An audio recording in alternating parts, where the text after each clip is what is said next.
you can't look at free markets and treat countries' borders as if they're not relevant. They are. And so there's a strategic element, a national defense element, a national security element that we got to factor in. Well, it's interesting, Bill, because I often look at whether or not we are in a free marketplace, whether we really have a capitalistic economy. So I see you're nodding your head to the negative. We don't. So are you suggesting that should we eliminate perhaps all global tariffs? Like, what would happen if we had a free marketplace? Well, it's not clear that that would be good for us strategically because, the whole theory is based on some 18th century economists when they talked about the theory of comparative advantage. And it's basically if a country can be a low cost producer, it ought to dominate the market. And if another country dominates another industry, they should be the dominant producer in that market. Well, that's fine, except if you're talking about something like pharmaceuticals. And we saw during the COVID catastrophe that we were horribly dependent upon China in our supply chain when it comes to pharmaceutical drugs. We can't even manufacture aspirin in America. We can't manufacture antibiotics. So it's not necessarily tariffs that would cause that balance, but I think you can't look at free markets and treat countries' borders as if they're not relevant. They are, and so there's a strategic element, a national defense element, a national security element that we got to factor in.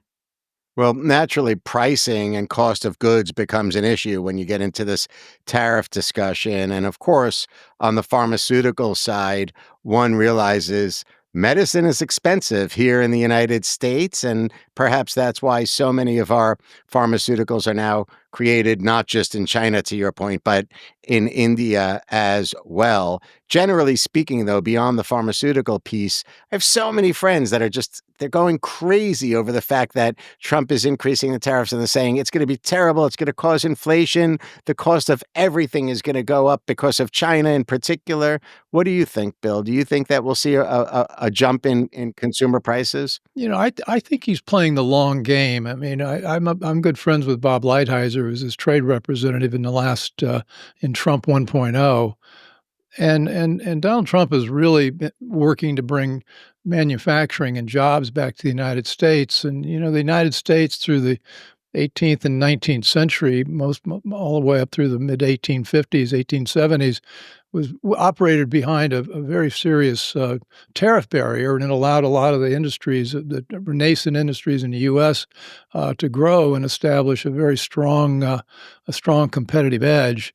And what we've done by letting other countries keep us out of their markets while we're letting them in our markets is we've really hurt domestic manufacturing. What have we lost? 90,000 manufacturing plants in the last 30, 40 years. So I'm willing to suffer a little. I think he will say this. I'm willing to suffer a little short-term pain in order to create incentives for companies both here and abroad to set up manufacturing and distribution in the U.S.